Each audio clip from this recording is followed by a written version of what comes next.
Welcome to the rest of my life. I'm Lance Ash, heading to work, and had a really good weekend. Got damn near finished with a painting, and got some good sleep, and also achieved a new, oh God, what's this? Somebody's trash can's knocked over or something. Anyway, achieved a new level of competency in my meditation, I guess you'd say. Just got a better insight into what you're supposed to be doing when you meditate. Anyway, first topic on the list. There was I don't want to use the term pulp, but there was a writer named Joseph R. Rosenberger who wrote copiously in the men's adventure series genre. And when I was about, 13 or 14, I started reading his stuff. Used to be a really shitty grocery store that we would go to when I was a kid, and I didn't want to wander around the store with my mother watching her pick out products. So I would stand up by the book rack up near the front and but they would have his books. He had a series of books. His main series was called The Death Merchant. And it was about this guy who was basically a mercenary, paid assassin, worked for the CIA, who would go around on these crazy adventures. Anyway, I started reading them and sort of collecting them. And I've got almost all of them still, plus some of his other series he would do. Anyway, so one day, my mother knew I wanted to be a writer. So one day she came home from work and she had had a copy of Writer's Digest, which was a magazine, I guess it's still around, teaches people how to be a professional writer. And I'm looking at it and it's a bunch of crap. But in the back, they had ads, little classified ad type things, where people would offer their services as ghostwriters or, help you put your manuscript together. And he had an ad in there. And I must have been about 15 at this point. So I wrote him a letter, and he wrote back and basically saying, I don't know. I got the letter still somewhere. But he included a business card with his address and phone number on it. Now, flash forward a couple years. I must have been about 22, I guess. 21 or 22. And I was living with my parents. I'd moved out for a while, but then moved back. So this means I would have been 21 or 22. Probably 21. Anyway, they had gone out, and I was home alone getting drunk. And I pulled out that business card and I called him in Arizona. And he answered, and he made a big deal about talking about what a tough guy he was. And we talked for about an hour. And he said, I told him, years ago I wrote you and all this shit.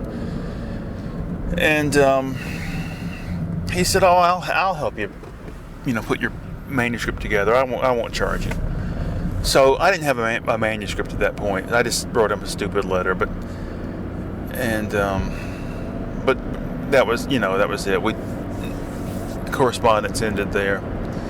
Well, anyway, for some reason I got to thinking about him over the weekend, and I looked him up online. I was trying to find out some more information, and a couple people have basically fan pages of him now, and I got to see a photograph of him for the first time, a couple of photographs, Interesting.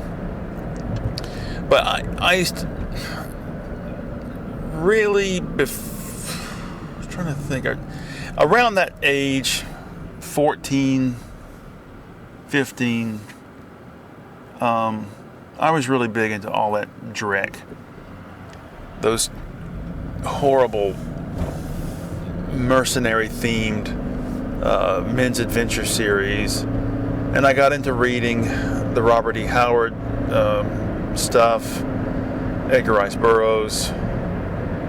I just devoured all that stuff at the time. And I'll tell you a funny story. I went through a phase where I thought, because I had read a story in Soldier of Fortune magazine about these guys who tried to stage a coup in the Seychelles. And I thought, oh, that sounds really cool. Maybe one day I'll be a mercenary.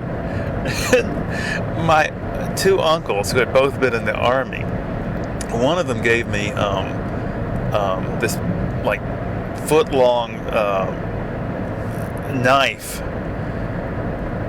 and I was fooling around with it in the backyard around twilight, and it slipped and cut my finger open. I've still got a horrible scar on my finger.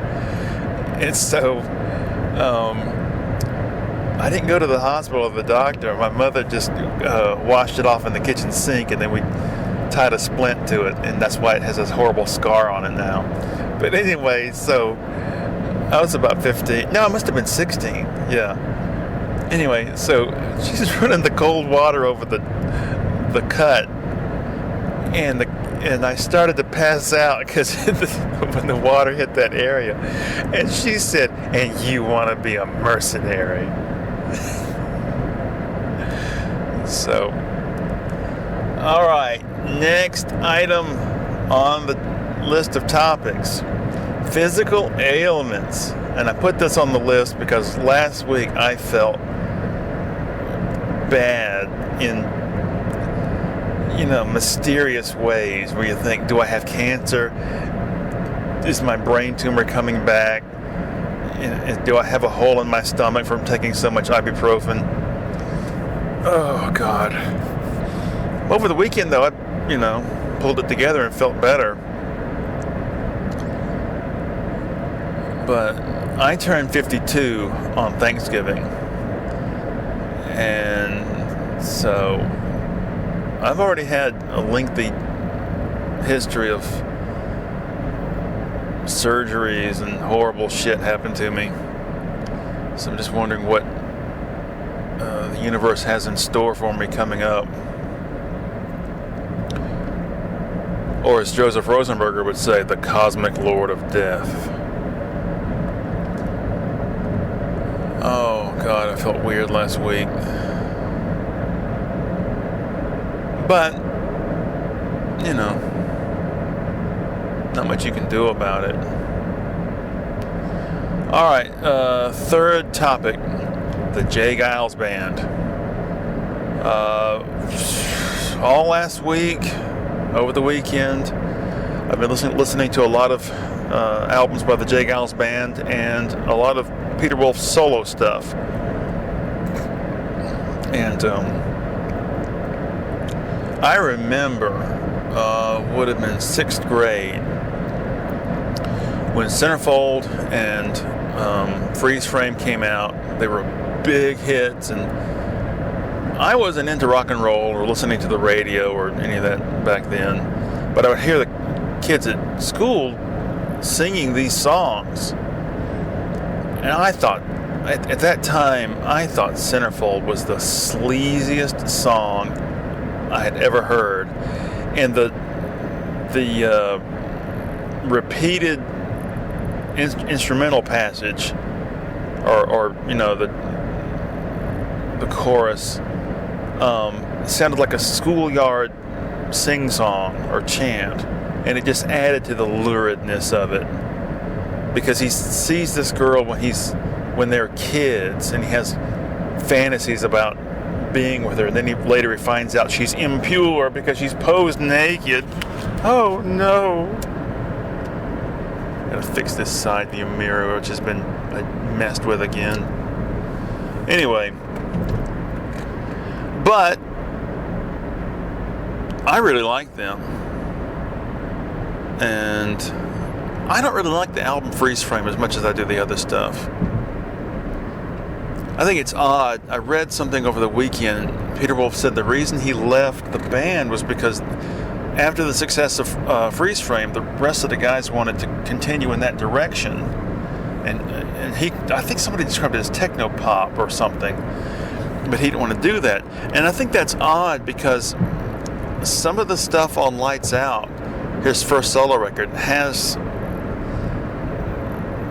sort of, a contemporary pop sound with those drums that sound like they're just generated by a machine. I don't know. It's odd that he was married to Faye Dunaway, don't you think? How did they hook up? Faye Dunaway seems like the kind of person that Alice Cooper would have married back when he was showing up on Hollywood Squares, playing golf with George Burns or whatever. Side view mirrors look good.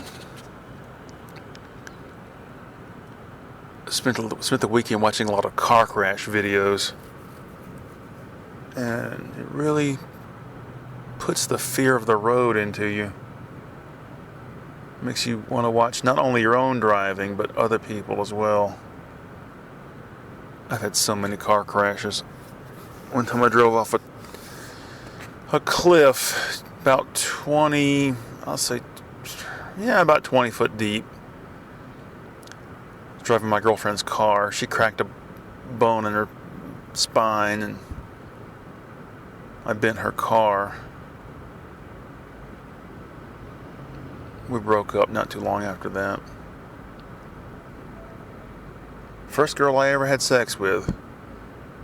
Had sex once. And then she was in the hospital with this broken something in her back. Never had sex again. Oh my God. I played some J. Geils stuff for my wife this weekend, and she agreed. They were really good at, outside the pop stuff. I can't remember what the reason was, but I went with my wife to pick up our son from his workplace, and I had some errands to do or something. It turned out to be not much. But she wanted to, on the way home, she wanted to look at Halloween decorations, and I didn't want to do that. So I said, look, just drop me at this little, what would you say? It's a store that sells interior accessories for your home for upper middle class people who are yet still rednecks, put it that way.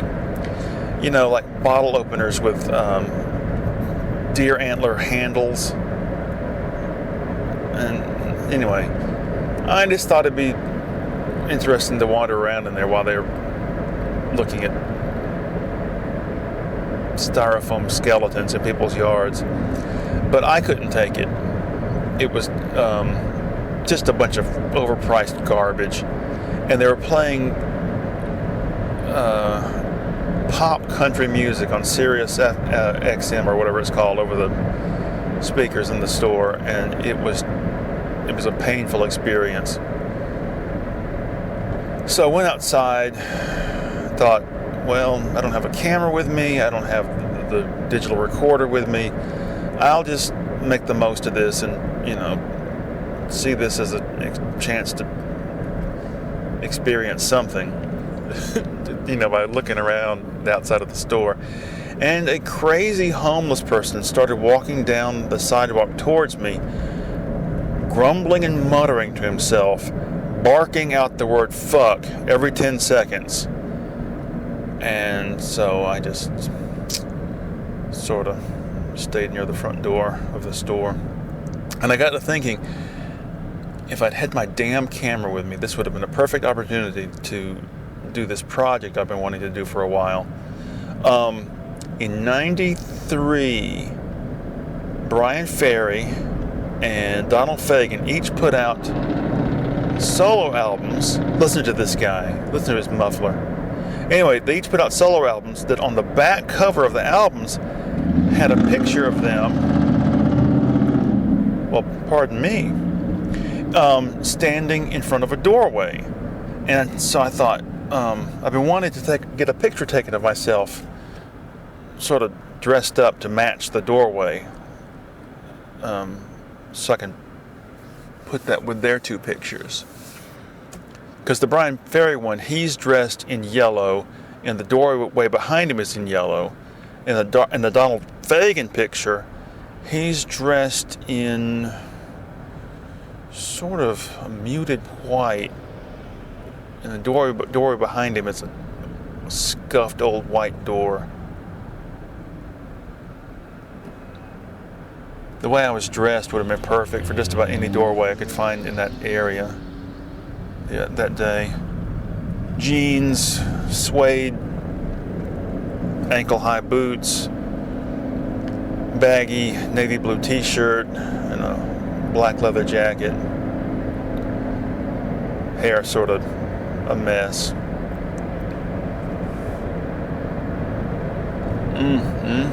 Why is there so much traffic on the road today?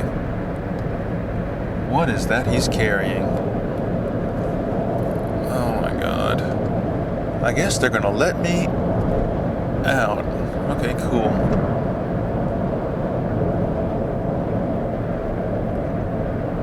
The album in question by Donald Fagen is Kamakiriad, which I like, but at the same time I have to admit that it's not much in the way of songwriting.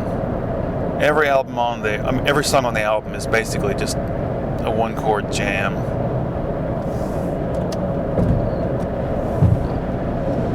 And the Donald Fagen album at that time was Taxi, which was basically a covers album. And the only two songs on there that are worth anything are I Put a Spell on You and Will You Still Love Me Tomorrow? One of the saddest songs ever recorded. His version makes it even worse. Oh, it's a cop hiding in the darkness, gonna get people.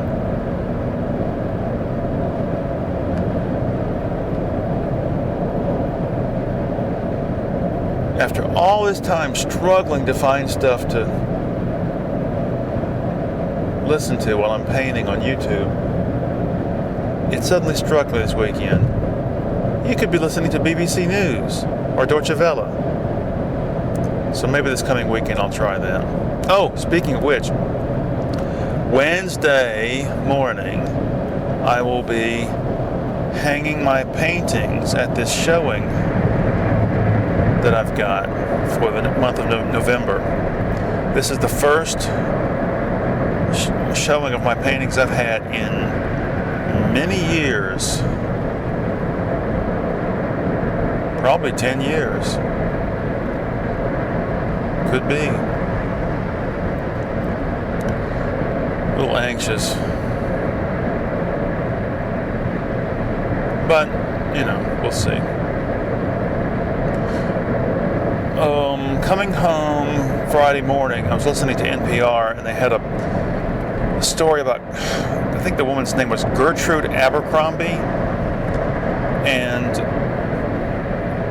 now that she's dead, she was known in her lifetime, sort of, and her paintings sold, a couple $1,000s while she was alive, but now they're worth 10 times that much. And I keep telling my wife, after I'm dead, my paintings will be worth more. She doesn't believe it, but if the world system holds together and everything doesn't get flooded or burned away, maybe art will still be worth something to rich people, and she'll be able to sell my paintings. Mr. Truck got mad. I pulled in front of him. He wasn't expecting me to be able to go 80 miles an hour to get away from him.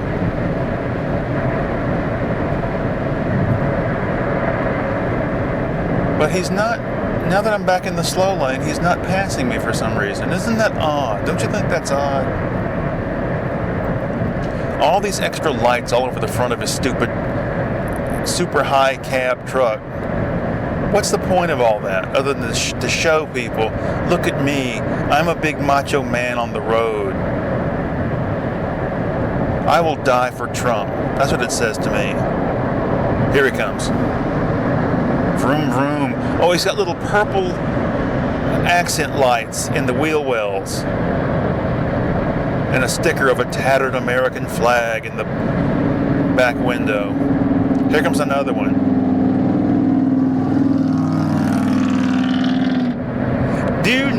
Oh, he's got oversized exhaust pipe to make that racket. Do you realize that man in that vehicle would willingly, happily kill me for not being what he considers to be a real American or a real man?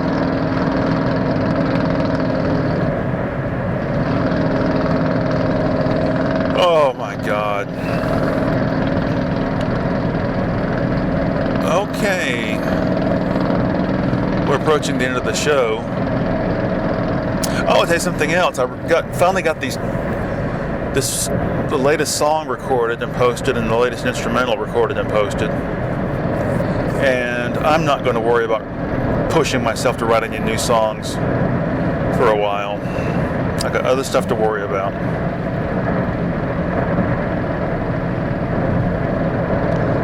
Vroom vroom, me drive truck now. Redneck likes his trucky work.